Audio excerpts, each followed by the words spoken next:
Bom, eu acredito que esse vídeo ele sirva para romper barreiras e denominar as identidades. Então, as pessoas muitas vezes dizem para a gente assim: ah, mas para que tanto nome? Para que cis? Para que trans? Para que tanta denominação? Né? Porque é assim que as pessoas gostam de ser identificadas. Ser identificado é ser reconhecido. E quando a gente fala em orientação sexual e identidade de gênero, a gente tem que se lembrar do princípio constitucional da igualdade, que diz dar tratamento isonômico às partes significa tratar igualmente os iguais e desigualmente os desiguais na exata medida de suas desigualdades. Então, agora eu vou voltar para o slide e quem vai dar continuidade à nossa apresentação vai ser o Elvis.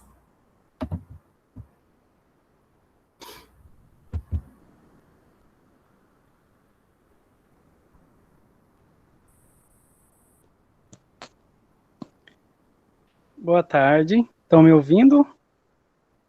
Sim. Sim. Boa tarde.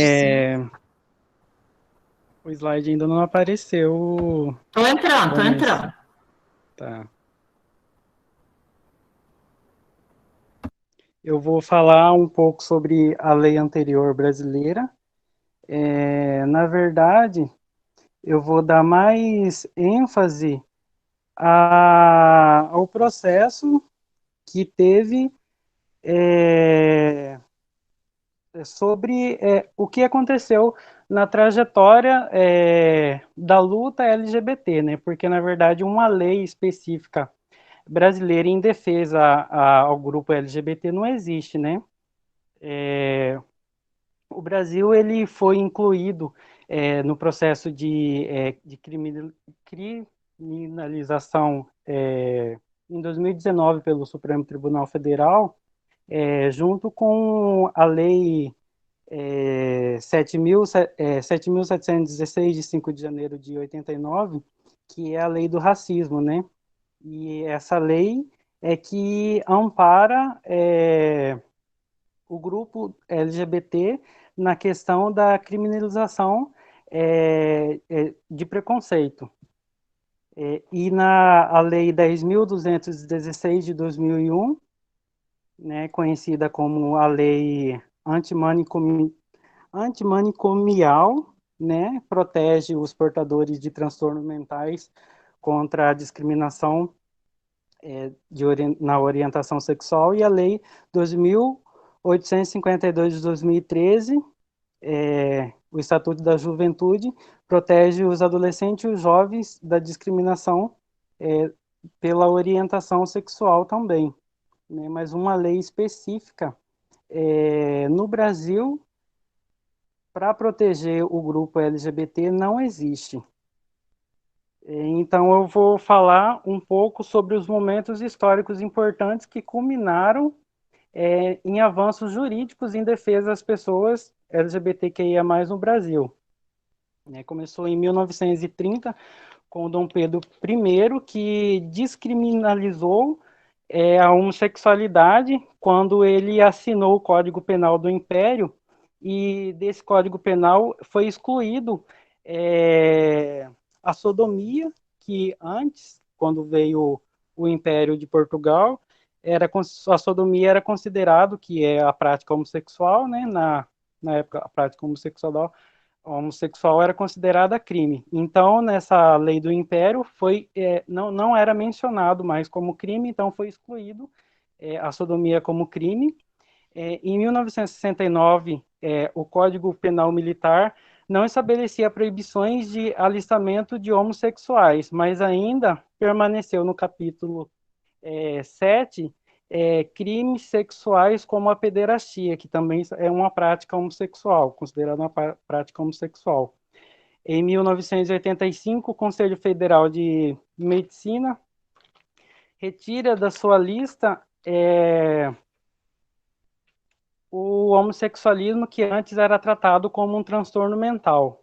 Em 1997, o Conselho Federal de Medicina publica em sua resolução de 1482 a cirurgia de redesignação sexual e autoriza hospitais universitários a realizar em caráter experimental, que é a cirurgia de mudança de sexo.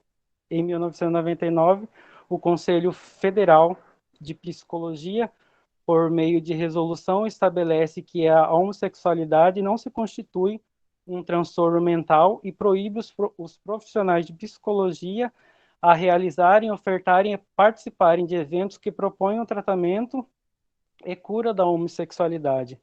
O Brasil foi o primeiro país no mundo a proibir as terapias de conversão da homossexualidade. Em 2000, o INSS reconhece a união estável de casais homoafetivos, né, apesar de ter tentado derrubar com uma liminar da Justiça Federal do Rio Grande do Sul, no Supremo Tribunal Federal, esse reconhecimento, mas não conseguiu, né? O Supremo Tribunal Federal não reconheceu, não reconheceu essa liminar, eles não conseguiram derrubar a liminar do reconhecimento, né, no caso da união estável. Em 2004, a Superintendência de Seguros garantiu o direito aos homoafetivos da indenização no caso de morte do companheiro ou companheira. Em 2006, a Lei 11.340, conhecida como a Lei Maria da Penha, entre outras medidas, passou a prever a união homoafetiva feminina e também tem sido usada na justiça para coibir a violência doméstica contra mulheres transexuais e travestis femininas. O Conselho Nacional de Imigração autoriza que estrangeiros de união homoafetiva tenham visto, através da resolução normativa número 77, e também em 2008 o SUS passa a realizar cirurgia de redesignação sexual, desde que se enquadre nos critérios de se identificar com o gênero do nascimento e tenha fobia da sua genitália. Então, no caso, o SUS ele realiza a cirurgia de mudança de sexo, só que as pessoas precisam se encaixar no critério de não se identificar com o gênero, né? Ou seja, ter nascido no corpo masculino e não se identificar com aquele corpo e ter fobia do seu órgão sexual. Em 2010, o Ministério do Planejamento e Desenvolvimento e Gestão assegura aos servidores públicos travestis e transexual o uso do seu nome social. E nesse mesmo ano, a Agência Nacional de Saúde publica a súmula que autoriza casais do mesmo sexo a incluir o seu companheiro ou companheira como dependente no plano de saúde. Em 2010, o presidente Lula assina o decreto que estabelece o dia 17 de maio como Dia Nacional de Combate à Homofobia. Também em 2010, ele assina o decreto que cria o Conselho Nacional de Combate à Discriminação e Proteção do Direito aos LGBT. E em 2010 também, o Ministério da Fazenda, através de uma portaria, estende o direito de declaração conjunta aos casais homossexuais. Em 2011, as pessoas do grupo LGBT ganham o direito de receber visita íntima nas penitenciárias. Em 2013, os cartórios são obrigados a realizarem em todo o país o casamento homoafetivo. E em 2013 também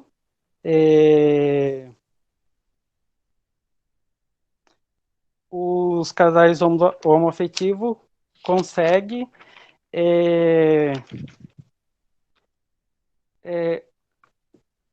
adquirir a reprodução assistida. Em 2014, através de uma resolução, as transexuais masculinas e femininas são encaminhadas para unidades prisionais femininas. Em 2015, o STF ordena a exclusão dos termos pederastia e homossexual do Código Penal, que foi dito lá no começo que era que o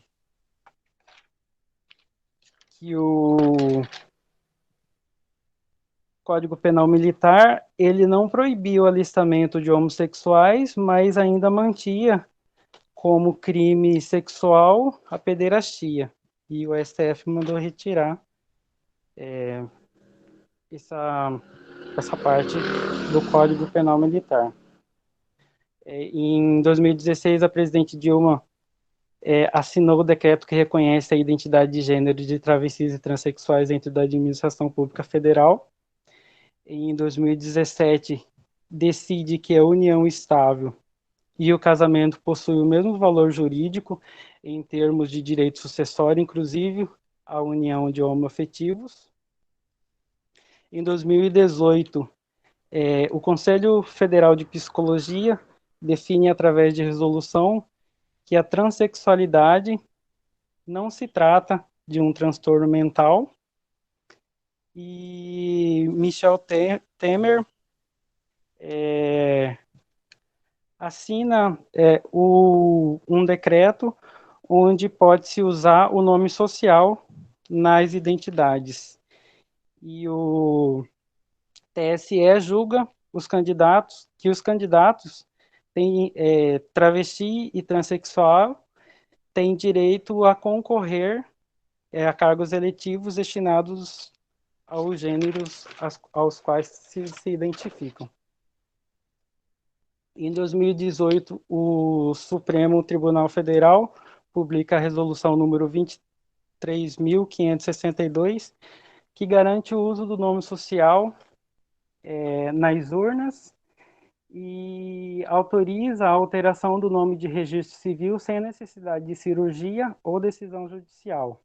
A OAB proíbe, em casos de agressão LGBT, o advogado de exercer a profissão através de uma súmula. E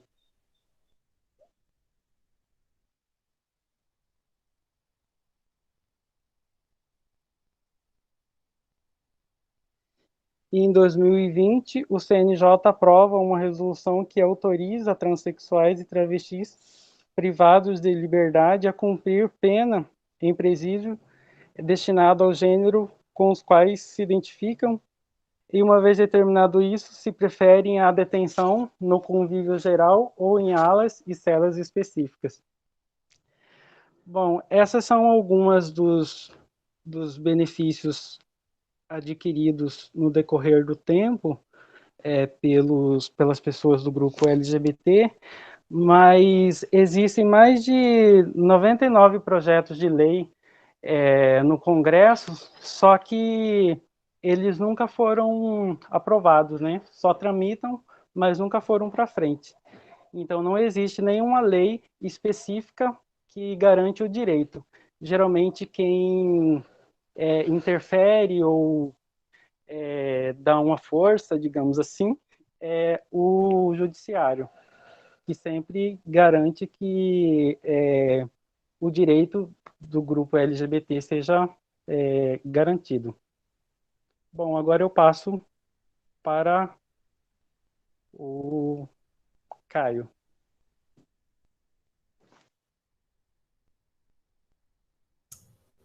Boa tarde a todos e a todas. Eu vou falar a respeito das leis atuais, né, os aspectos da legislação atual, e vou trazer o que eu achei mais interessante para a apresentação. O projeto de lei 2653 de 2019, com a autoria de David Miranda, do PSOL, que cria os mecanismos para a proteção de pessoas em situação de violência baseada na orientação sexual, de gênero, característica biológica ou sexual, que hoje em dia, no âmbito jurídico e nas varas criminais, qualquer agressão contra a LGBTQIA+, é tratado como uma violência genérica, tanto quanto no ambiente doméstico. Por exemplo, contra 2 homens entram em conflito dentro da sua própria residência, quando é levado ao judiciário, é tratado como uma violência. A lesão corporal grave ou leve. Não há uma distinção, como tem com a Maria da Penha, advindo de várias lutas das mulheres. E esse projeto de lei, ele traz isso e toma outras providências. Já o Estatuto da Diversidade Sexual e de Gênero, que é a PL 134, que tramita no Senado, que ela é dirigida pela Maria Berenice, tem 135 artigos e trata sobre a previdência social para a sociedade LGBT e cria uma tributação diferente, que você, quando você não tem um trabalho que é de carteira assinada, né, um contrato formal, você não contribui para o INSS, e é o caso de muitos dos LGBTs que não conseguem acesso a emprego digno, de qualidade, e que assinem suas carteiras. Aí, esse projeto de lei traz esse, não diria um benefício, mas esse direito de poder pagar a instituição previdenciária para que você tenha a possibilidade de se aposentar um dia. E também traz penas para casos de preconceito e intolerância e toma outras providências. Já em 1830, a OMS tirou do rol de crimes, aliás, o Brasil tirou do rol de crimes a homossexualidade, mas apenas em 2019, a Organização Mundial da Saúde retirou a transexualidade do rol de transtornos de identidade de gênero. E aqui eu faço uma ressalva que a transexualidade é um termo que, se você for analisar a etimologia da palavra, ele se contradiz, porque a primeira parte da palavra é a respeito de um aspecto e a sexualidade, que é a segunda parte da palavra, se refere a outra coisa. Então, essa palavra em si, ela tem um teor pejorativo que traz em sua história uma maneira de você diminuir essa classe de pessoas, essa minoria, em função da sua sexualidade, da sua orientação, de seu gênero. Eu pesquisei sobre os estados brasileiros, sobre as leis LGBT, eu achei importante trazer que o Sul, né, os sulistas, que são um dos mais a região assim, mais preconceituosa do país, incluindo depois o Centro-Oeste, com o Mato Grosso, onde ocorre a maioria das mortes de LGBTs, tem leis ou projetos de leis que tramitam e que já entraram em vigor, e tem como eu posso dizer, assim, a teoria é muito bonita, mas não há a prática. No Mato Grosso mesmo, nós temos no portal do governo uma ferramenta que chama LGBT. Você clicando nela, você tem acesso a todas as ações do governo estadual a respeito do LGBT. Saúde, segurança, políticas públicas, tudo tem lá. O que não tem lá é porque não existe. Não tem muita coisa, porque o governo do estado, por ser um estado voltado ao agronegócio, e a bancada ruralista e a bancada evangélica tem uma força muito grande ainda na legislação mato-grossense, não tem muitos avanços. Mas o que eu achei interessante foi que no estado do Paraná, que lá no portal do governo deles não há, pelo menos eu não encontrei, nem nada que faça menção. Mas no portal do estado da educação tem. Por que a legislação LGBT pode ser acessada pelo portal da educação? É algo que a gente pode pensar, que é isso aí, eu entendo que seja uma maneira de você esconder informações das pessoas que realmente precisam. Eles falam que tem uma orientação conjunta, que é a número 2 de 2017, que é o nome social para menores de 18 anos nas escolas públicas daquele estado. Todas as escolas estaduais podem ter as suas crianças menores de 18 anos com o nome social no ato da sua matrícula e na chamada das escolas. A orientação 2 de 2010, ela também trata sobre o nome social para menores de 18 anos e para maiores de 18 anos que ainda estão em curso no sistema educacional do Estado. A Lei Estadual 16.454 de 2010 torna o dia 17 de maio combate da homofobia. Naquele estado, esse dia realmente é comemorado pelo governo, não como no estado de Mato Grosso, que passa em branco ou passa com uma propaganda ou outra, assim, que não há uma efetiva política pública de informação para a tratativa desse assunto. Continuando.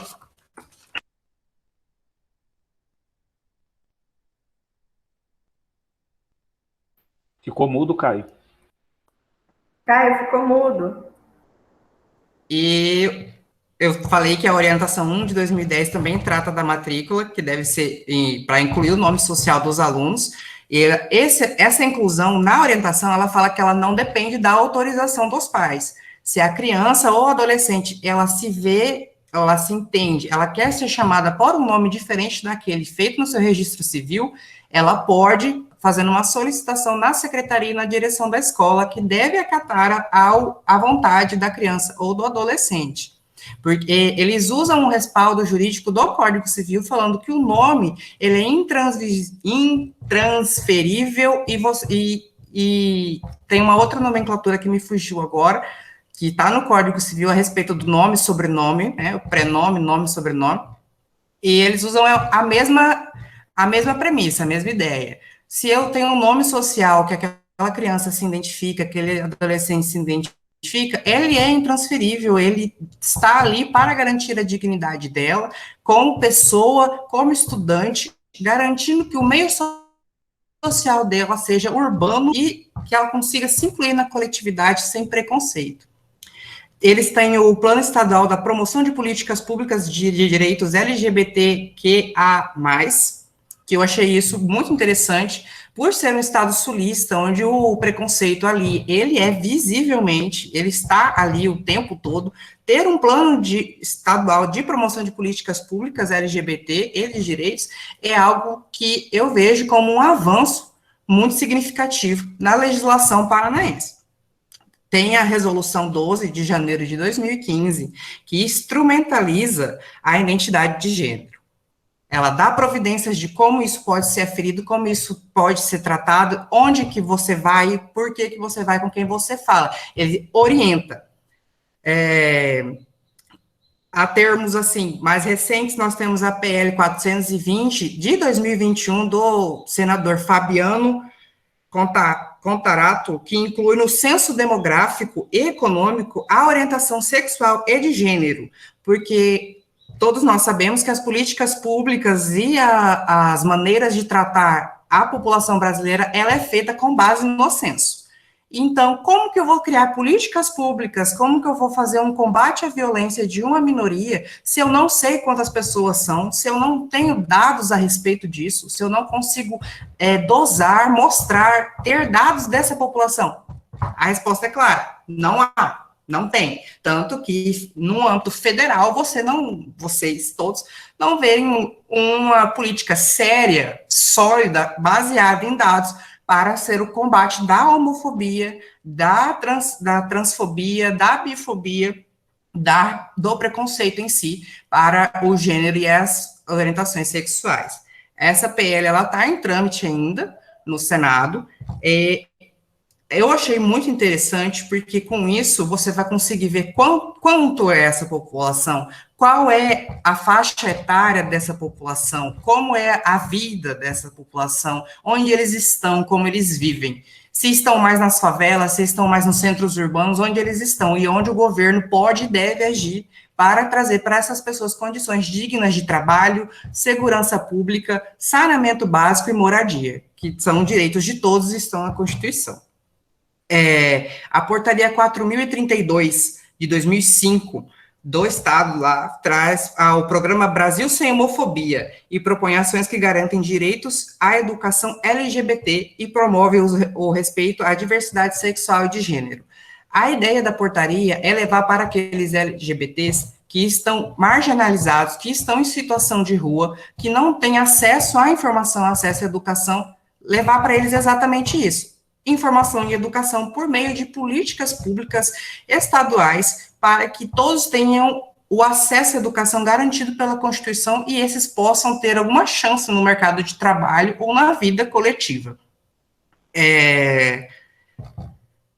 Acredito que é isso, falei tudo, mas só deixo a crítica aí que com o nosso governo atual, a legislação, pelo menos esse último mandato do nosso governante atual, é algo muito difícil de ser feito, que acredito que é mais fácil nós termos um regresso do que um progresso, que estamos aqui, todos nós, sofrendo com isso, não só os LGBTs, mas aqui com ênfase a eles, que o nosso presidente, o nosso chefe de Estado, infelizmente, não promove políticas públicas e muito menos de combate. Também faço aqui o adendo que a Assembleia Legislativa de Mato Grosso abriu processo administrativo contra o deputado que fez uma postagem na sua conta oficial do Twitter a respeito dos LGBTs, falando que ser homofóbico é uma escolha e ser homossexual também. A OAB se posicionou pedindo que a Assembleia Legislativa do Estado de Mato Grosso abrisse processo dentro da instituição da casa, que caso isso não fizesse, a própria OAB iria promover uma ação judicial contra o parlamentar. Para evitar mais problemas, eu acredito, a Assembleia Legislativa fez o procedimento administrativo para averiguar a conduta do parlamentar e está em processo. Aguardamos o findar disso. E é isso, muito obrigado a todos. Como eu conversei com o professor Jefferson, eu preciso sair agora. Então, tchau, tchau, gente.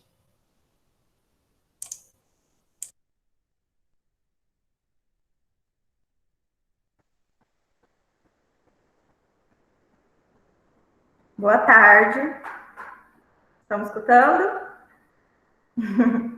Boa tarde, meu nome é Amanda. Vou falar um pouquinho na perspectiva mundial das leis, né, que abrangem os LGBTs de maneira geral, de uma forma geral. A gente sabe que não existe uma lei única, né? Cada país vai tratar disso de uma maneira diferente, mas eu vou tentar trazer de uma forma geral como é a legislação no mundo.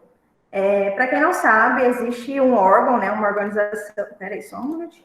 Uma organização internacional, que é essa aqui que eu trouxe para vocês, a logo dela, que é a ILGA, que é a Associação Internacional de Gays e Lésbicas, Transsexuais e Bissexuais, e ela existe para promover a igualdade e a promoção dos direitos dos LGBTs ao redor do mundo. Pode passar, Vanessa.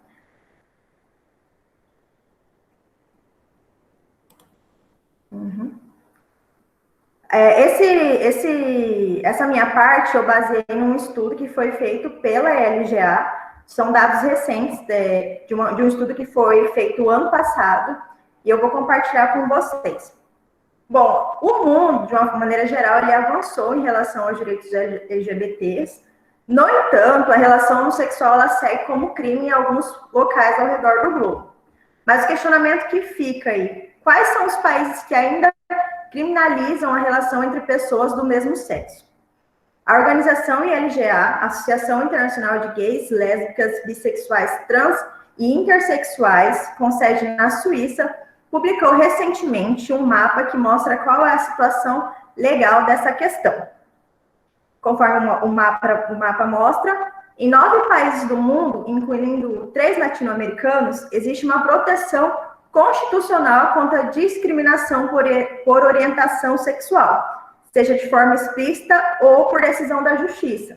Quais países são esses? São a África do Sul, a Bolívia, o Equador, o México, Nepal, Portugal, Suécia, Fuji e a Suíça.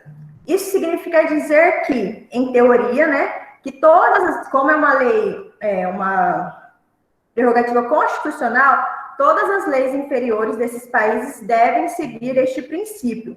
Esses são os países que são considerados com maior proteção legal existente hoje. No Canadá, a proteção constitucional foi introduzida na Carta dos Direitos e Liberdades mediante uma decisão da Suprema Corte. Para quem não sabe, essa carta, né, do Canadá faz parte da Constituição deles. Então, estabelece direitos e liberdades dos cidadãos canadenses. Pode passar, Vanessa. Ah, não passa não, pera aí. Deixa eu mostrar no mapa. Aqui no mapa, eu acho que ficou um pouquinho para vocês verem, um pouquinho pequeno, mas esses aqui em azul, ó, na América, aqui de forma geral, América Central, América do Norte, vamos de geografia um pouco, são os países aqui que existe maior proteção à comunidade LGBT, de uma forma geral aqui, e aqui nos países aqui da África, a gente pode perceber que são onde ainda, os países que ainda criminalizam os homossexuais, a prática homossexual, que vai desde 10 anos de prisão até prisão perpétua em alguns países. Agora pode passar. Segundo o Lucas Ramon, autor principal desse estudo que eu trouxe para vocês, o estudo que se baseia o mapa, no México, embora exista uma proteção legal, esse grupo de pessoas ele ainda convivem com uma situação de extrema violência. O que significa? Significa que, basicamente, o estudo ele não leva em conta a implementação efetiva dessas leis. Ou seja, embora seja garantido, de forma constitucional até, o Estado não se preocupa com a efetivação desse direito. A proteção com base na orientação sexual baseia-se principalmente nas pessoas gays, lésbicas e bissexuais. Ou seja, ela vai proteger primordialmente esse grupo de pessoas e, entretanto, elas não se preocupam com os transexuais. Ou seja, esse grupo de pessoas, eles praticamente não existem nesses países. Entretanto, o mapa indica as possibilidades de buscar o Estado no caso de violência ou discriminação, assim como os avanços legais que ocorreram nos últimos anos. Aí aqui, esse mapa aqui, ele vai mostrar a orientação sexual na América Latina. E aí vocês podem ver aqui que o Brasil, ó, é um país que ele tem ampla proteção. A Bolívia aqui é uma proteção constitucional. De uma forma geral, a América protege essas pessoas, mesmo que ainda de forma falha, como eu disse anteriormente, né? Que existe a proteção numa norma legal, mas não é efetiva muitas vezes. Na América Latina, houve oportunidades políticas com governos favoráveis a esse tipo de pessoas, conforme ensina o coordenador do estudo, embora a tendência atualmente seja contrária de ameaça aos avanços. Esse informe da ILGA, que foi baseado nesse estudo que eu trouxe para vocês, ele também inclui os dados sobre a situação dos crimes de ódio nos distintivos códigos penais desses países. Em 42 países estão criminalizados especificamente os crimes de ódio, ou eles são considerados agravantes às motivações de ódio contra esse grupo de pessoas. Pode passar.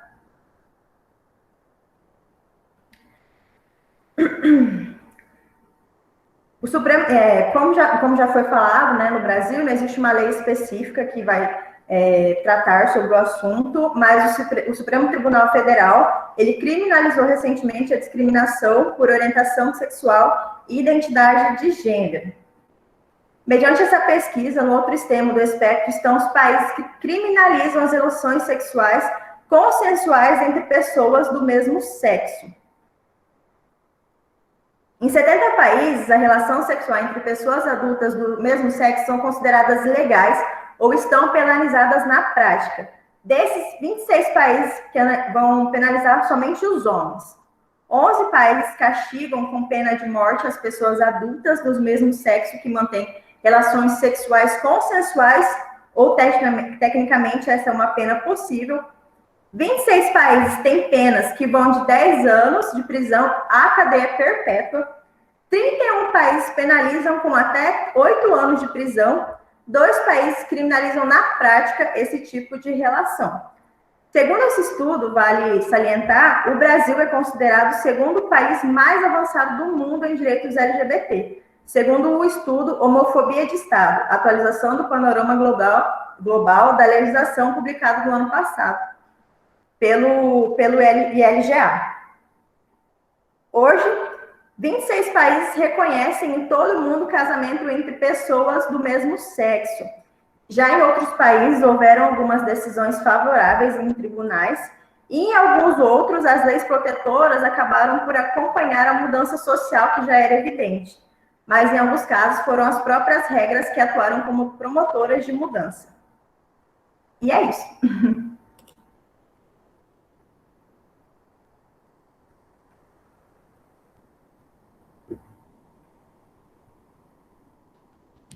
Ok, então, estamos ouvindo?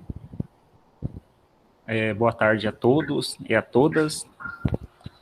Dando continuidade, eu vou falar sobre a jurisprudência. Como os colegas que me antecederam, né, infelizmente ainda nós não temos normativas, lei, que trata sobre o assunto, né? E também na área jurisprudencial também ficou aquém. Pouquíssima coisa a gente conseguiu encontrar. Vou passar para vocês aqui, né? É um mandado de injunção, certo? Do Tribunal Superior Federal. Aí tem o número dele, né? MI 99-42814-37 de 2012, né? Foi através que impetrou foi a Associação Brasileira de Gays e Lésbicas e Transgêneros, né? Em relação ao Congresso Nacional e à União. E o que é a ementa desse mandato que ele nos trouxe? Ele vinha para regulamentar o direito constitucional, né, o mandado de injunção, dever do Estado de criminalizar as condutas atentatórias do direito fundamentais, como transfobia, discriminação inconstitucional, omissão do Congresso Nacional, mandado de injunção, julgado procedente. Então, esse mandado, né, ele vem do seu teor, que é tentatório ao Estado Democrático de Direito qualquer tipo de discriminação, inclusive a que se fundamenta na orientação sexual das pessoas ou em sua identidade de gênero. O direito à igualdade sem discriminação abrange a identidade ou a expressão de gênero e a orientação sexual. À luz dos tratados internacionais, de que a República Federativa do Brasil também faz parte, desume-se da leitura do texto da Carta de 1988 o mandato constitucional de criminalização no que permite a toda e qualquer discriminação atentatória aos direitos e liberdades fundamentais. A omissão da legislativa em tipificar a discriminação por orientação sexual ou identidade de gênero ofende um sentido mínimo de justiça, ao sinalizar que o sofrimento e a violência dirigida à pessoa gay, lésbica, bissexual, transgêneras ou intersex é tolerada, como se uma pessoa não fosse digna de viver em igualdade. A Constituição não autoriza a tolerar o sofrimento que a discriminação impõe. A discriminação por orientação sexual ou identidade de gênero, tal como qualquer forma de discriminação, é nefasta, porque retira das pessoas a justa expectativa de que tenha igual valor. Ou seja, então, esse mandado de injunção, né, julgou procedente, né, para reconhecer a mora inconstitucional do Congresso, ou seja, não temos ainda nenhuma lei, tramitou uma PL, que era a 122 de 2006, hoje ela está arquivada, né, foi arquivada em 2014, que tratava sobre essa criminalização. Então, como ela está arquivada, ainda não temos, não sei se ainda está tramitando alguma outra lei, como o colega anterior disse, mas ele falou sobre IBGE, então não temos ainda uma concreta. E o que esse mandato fez? Ele veio atender a tipificação prevista nos crimes, né, da lei número 7.716/89, que os crimes resultantes de discriminação ou preconceito de raça, cor, etnia, religião ou procedência nacional, a discriminação por orientação sexual ou identidade. Então, esse mandado de segurança, esse mandado de injunção foi para reconhecer, né, enquanto o Congresso Nacional não efetiva uma lei, então, a Lei 7.716 também, ele vai tipificar como crime, né, a questão da discriminação ou preconceito, né. Pode passar, Vanessa, por gentileza. Aí a outra foi uma ADI, uma ação direta de inconstitucionalidade, né? Número 4.275, Distrito Federal.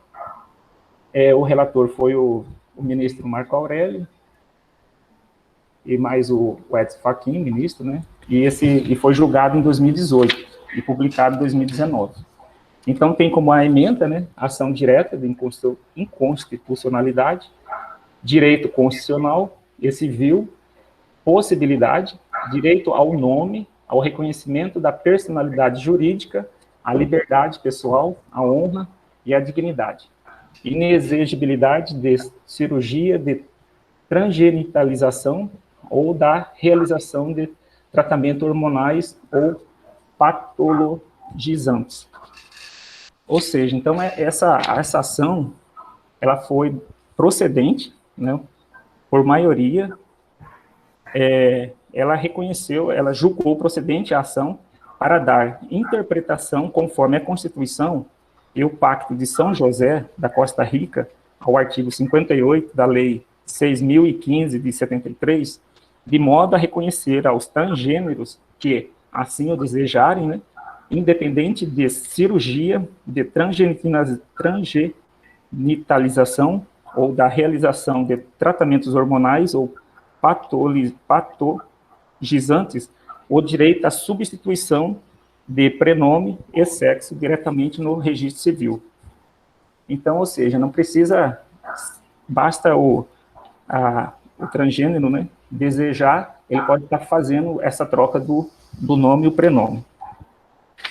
É isso aí. Pode passar, Vanessa.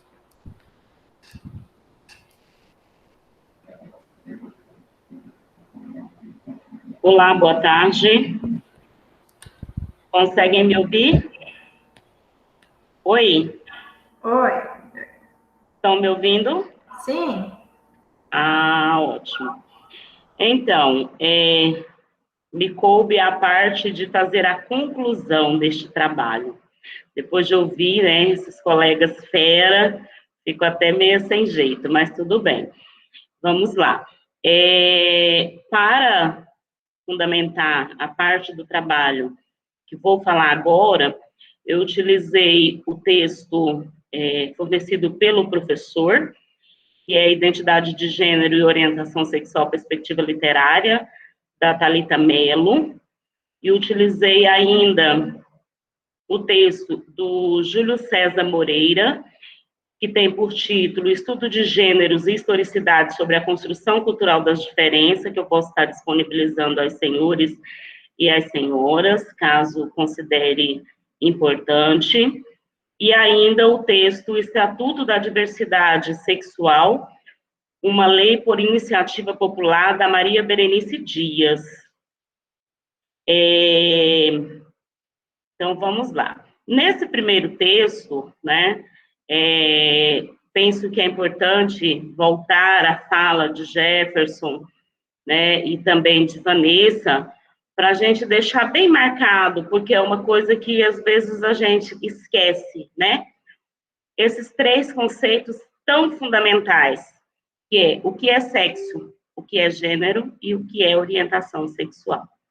Né? Então, o sexo, ele está diretamente ligado às características físicas, como genitália interna e externas, hormônios, cromossomos, essas coisas da biologia. Já o gênero, ele vai estar diretamente ligado aos traços de masculinidade ou feminilidade encontrado em uma pessoa, né? O modo dela falar, o modo dela se vestir, que são definidos por influência direta do gênero de cada uma dessas pessoas, né?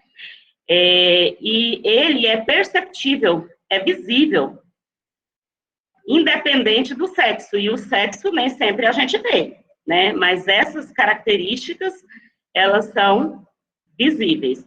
Eu tenho um sobrinho, é uma coisa muito interessante, ele tem, né, todos os traços, ele é menino, né, de nascimento, digamos assim, o sexo dele, né, é masculino, mas todas as maneiras dele, né, dele tratar a gente, é o quê? É tudo os traços que a gente pode chamar de feminino, né? Então, o gênero dele é feminino.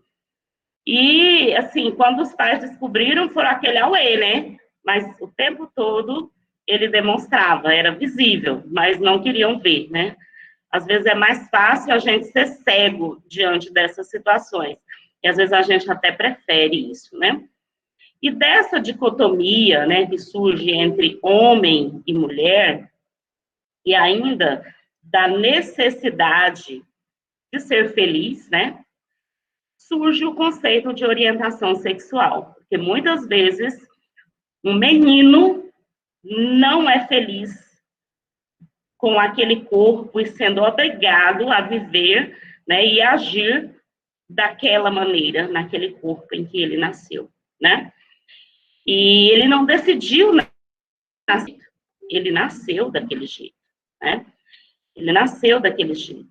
E aí surge, então, a necessidade, né, de termos um novo conceito, o conceito de orientação sexual.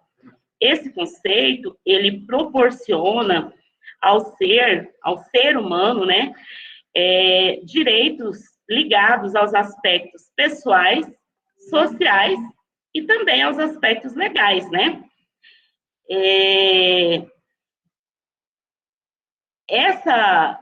Essa orientação sexual é o quê? É a identidade que se atribui a alguém em função da direção da sua conduta ou da sua atração sexual.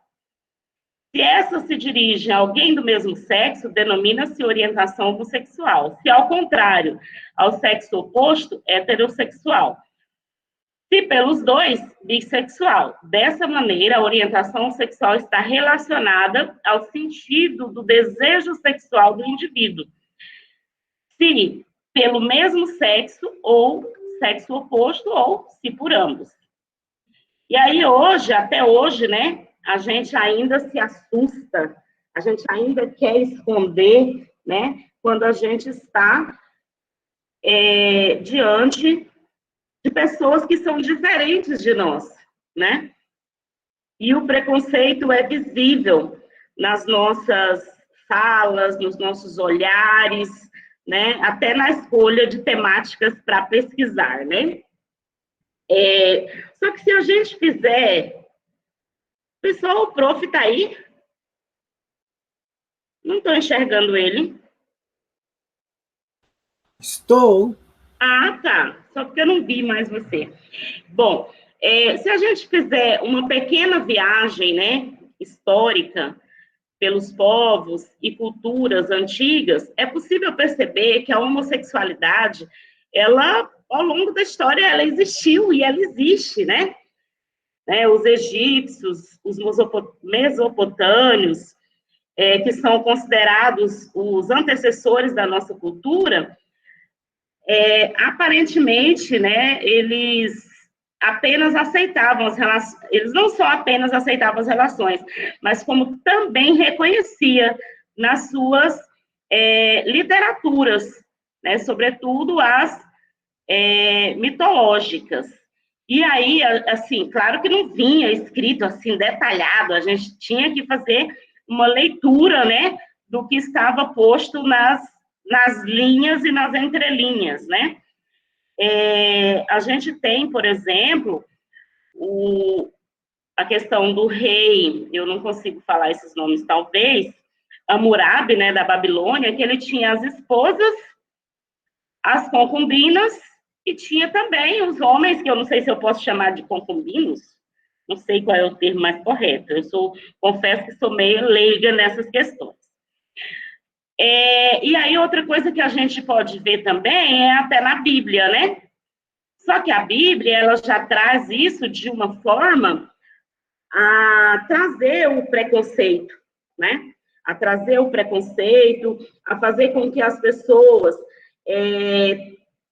imponham, né, de uma forma simbólica o poder patriarcal, né, que o homem seja superior, que a mulher seja submissa, que as famílias de bem, né, sejam aquelas cujos filhos e cujos primogênitos, homens, né, para trabalhar, para dar uma resposta ao mercado, né, com a mão de obra, e para manter, inclusive, as próprias igrejas, né, com os dízimos e as ofertas alçadas, que são tão necessárias para a permanência das igrejas, sobretudo à época a igreja católica, né? E com isso desconsidera a pessoa, a identidade do ser e o amor entre o ser, que também é tão controverso, né? Porque a Bíblia fala tanto em amor, que a gente precisa amar o próximo como Cristo nos amou e amar aos outros como a nós mesmos. Então, por que não amar a pessoa que é diferente de nós, né? Que pensa diferente de nós? Mas a própria igreja, se a gente for analisar a história da igreja, no clero, as relações entre pessoas do mesmo sexo era comum. Isso tem relatos, né? Bastante relatos. E tem também filmes, né? Como, por exemplo, Em Nome da Rosa. E a Bíblia também, ela apresenta, né? Escritos que nos leva a fazer esse entendimento e a ter esse medo, né, do diferente nessa questão de gênero. Ela utiliza, por exemplo, a questão da destruição das cidades de Sodoma e Gomorra, que inclusive a lei sodomismo vem dessa ideia, né? A questão da prostituta, Maria Madalena, né, que também tinha que ser apedrejada, os costumes, né? E aí, diante de tudo isso, faz com que nós tenhamos o quê? A socialização dos corpos. Ai, o meu corpo é assim, tem tal genitália, então tem que se comportar dessa maneira. Não pode ser diferente disso, né? Então, daí já o texto do Júlio César, né, ele vem ajudar a gente a pensar, na verdade, quero falar um pouquinho que o estudo dele, ele aborda gênero, né, como um campo multidisciplinar, que surge a partir das ciências sociais, né, no final de 1960, e começa, né, dentro de um grupo feminista que visava o empoderamento das mulheres, mas que com o tempo, dada a necessidade, a relevância, né, ele passa a contribuir com as denúncias, né, e a forma de controle e disciplinização social de quem era excluído ou marginalizado, né? Não apenas a questão das mulheres. Aí ele utiliza vários historiadores, entre eles Norbert Elias, Chartier, Foucault, que são da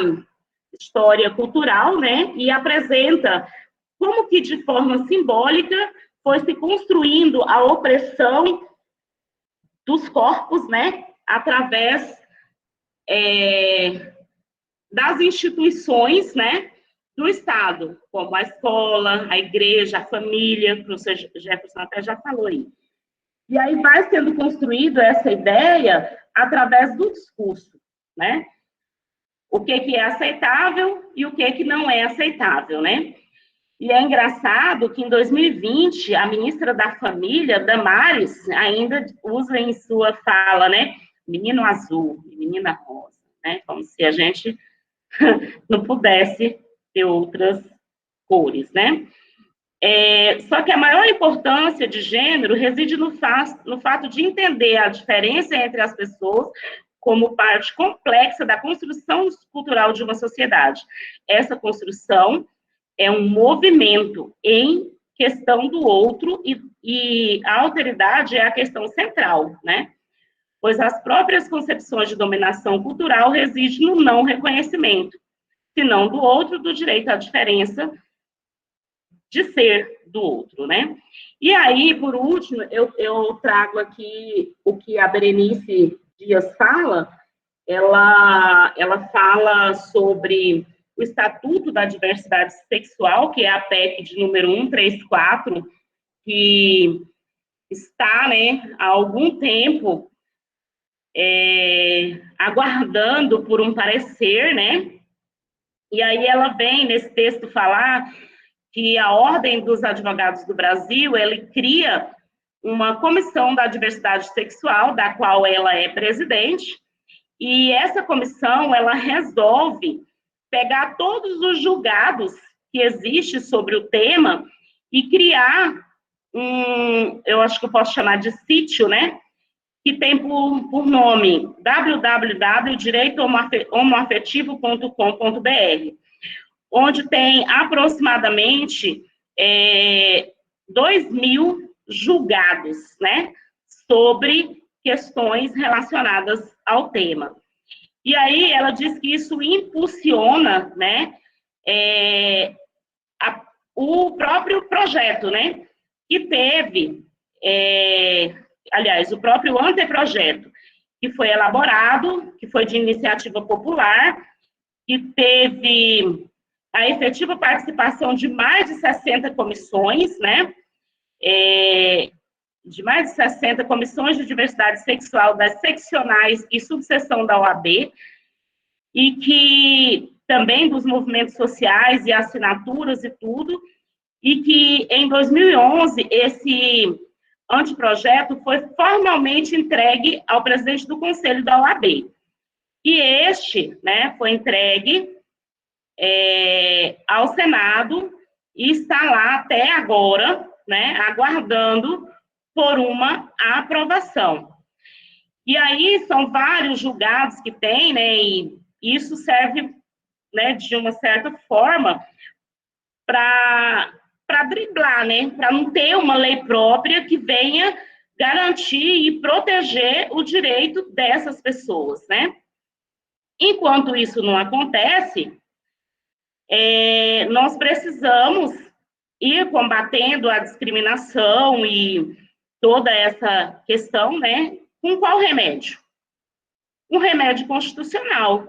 A Constituição, ela é cuidadosa em vetar qualquer forma de discriminação, né? Então, nós precisamos ter este cuidado como futuros operadores aí do direito, de trabalhar, né,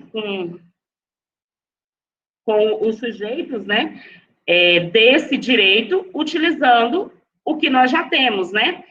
Mas é inadmissível que em uma sociedade cada vez mais consciente dos seus direitos, ainda não tenha garantida a essa parcela de cidadão esse direito, no estatuto próprio, né?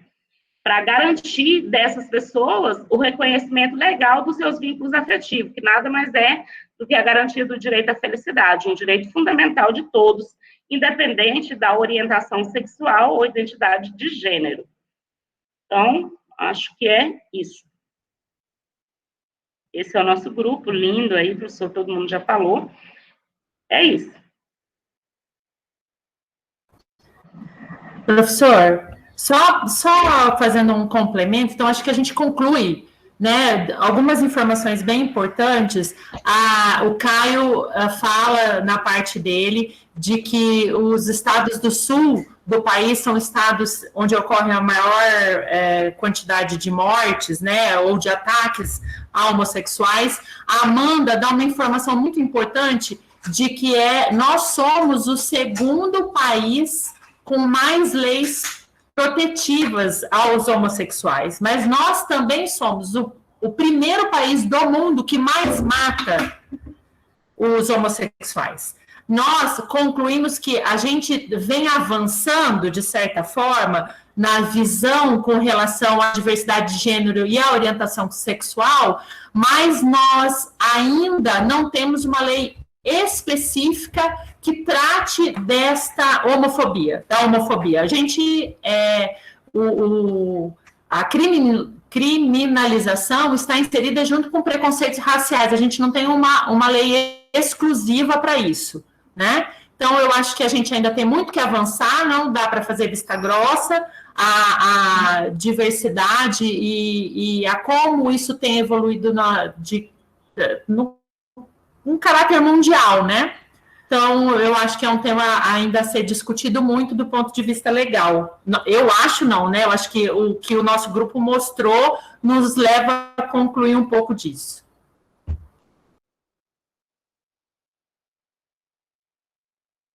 Obrigado a todos os integrantes do grupo pela excelente exposição de vocês. Alguém tem alguma contribuição?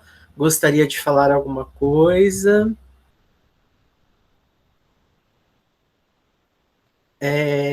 Eu indiquei um livro no chat para vocês. E eu gostaria de ler um trecho que encaixa perfeitamente com as falas de vocês. E o trecho fala assim, que a humanidade persegue incessantemente a felicidade, a experiência de intensos sentimentos de prazer. Porém, a civilização exige a renúncia, ou, nos casos mais amenos, o retardamento desse mesmo prazer, de onde surgem todas as dificuldades da vida em sociedade. A partir da exigência social, desenvolvemos o princípio da realidade, que é justamente o que nos causa sofrimento, infelicidade e desprazer. O sofrimento nos ameaça a partir de 3 direções: do nosso próprio corpo, condenado à decadência, dissolução, e que nem mesmo pode dispensar o sofrimento e a ansiedade como sinais de advertência; do mundo externo, que pode voltar contra nós como força de destruição, esmagadoras e impiedosas; e, finalmente, de nossos relacionamentos com os outros, cuja defesa mais imediata é o isolamento voluntário e manter-se à distância de outras pessoas. Então, quando falamos em diversidade de gênero, o que mais nós vemos é o sofrimento, é a infelicidade, é o isolamento voluntário e às vezes até involuntário em prol de uma autodefesa, né? Perante uma sociedade que ainda é preconceituosa e tem os seus valores arraigados aí. No chat eu coloquei para vocês refletirem se a diversidade de gênero é uma política subjetiva de identificação das pessoas, cada um se identifica de acordo com a diversidade, por sua subjetividade, algo subjetivo é algo meu, a minha identificação, ou não é? Alguém gostaria de comentar?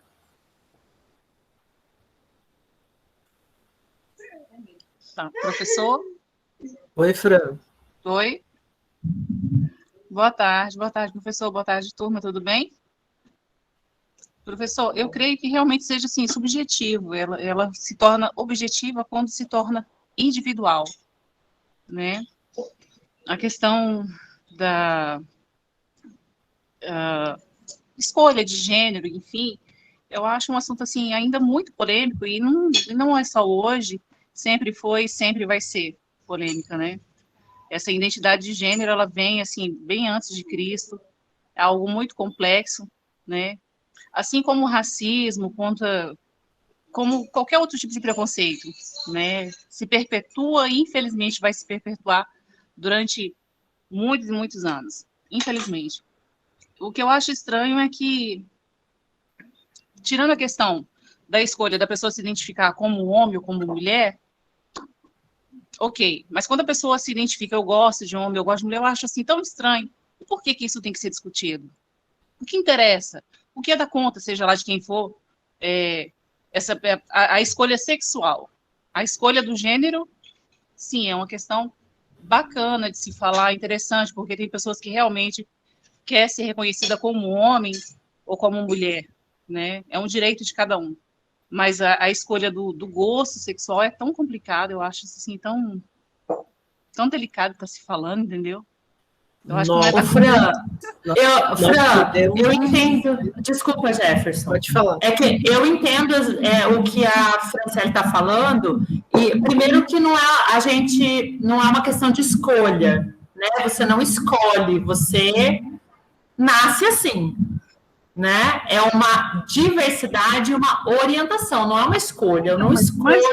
Mas aquilo... depende. Não depende de nada. Depende, não é uma questão.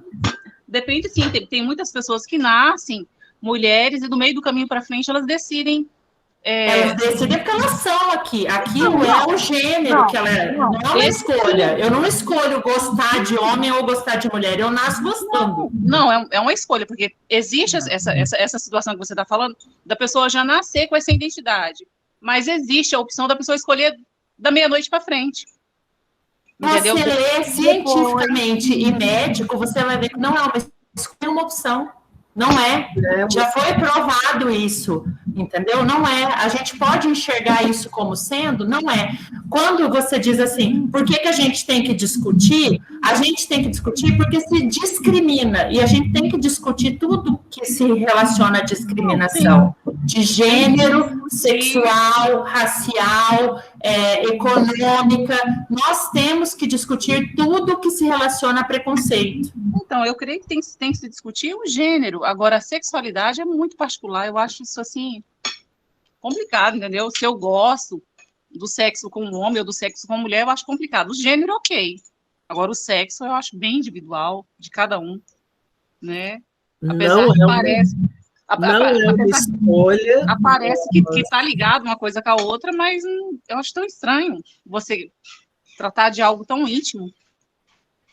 Está extremamente ligado uma coisa com outra, não é uma escolha, as pessoas seguem os padrões que são impostos pela sociedade, esses padrões são impostos num primeiro momento na família, depois ele é imposto na escola, por governantes que não entendem isso, não fazem questão de entender sobre isso, e aí vem a nossa fé que vai terminar de moldar tudo isso.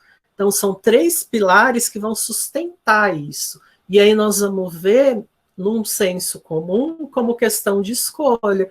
Pois, cientificamente, nós sabemos que não é uma escolha, que as pessoas agem de tal forma e vão mais para frente sair do armário, que é o termo que todo mundo usa, vai sair do armário lá na frente, depois que conquistou, que se realizou dentro da sua profissão, dentro do seu ambiente, dentro da sua família, que não precisa mais dele, que obteve toda a sua liberdade. É aí que as pessoas vão aflorar aquilo que estava dentro delas escondido, porque tem uma sociedade preconceituosa que nos coíbe de muitas coisas dentro da vida em sociedade, não só nas questões relativas a gênero e a sexualidade. Em síntese, é isso. Façam o nosso fórum de hoje. Muito obrigado. Dúvidas, entrem em contato. Coloquei no grupo do WhatsApp, o evento que vai ter sobre LGBT, salvo engano, até dia 16, para enviar os resumos. É resumo simples, de 300 a 500 palavras. Dá para vocês se inscreverem e publicarem no evento. É gratuito, é um evento da Unemate. Está no nosso grupo do WhatsApp. Um grande abraço a todos.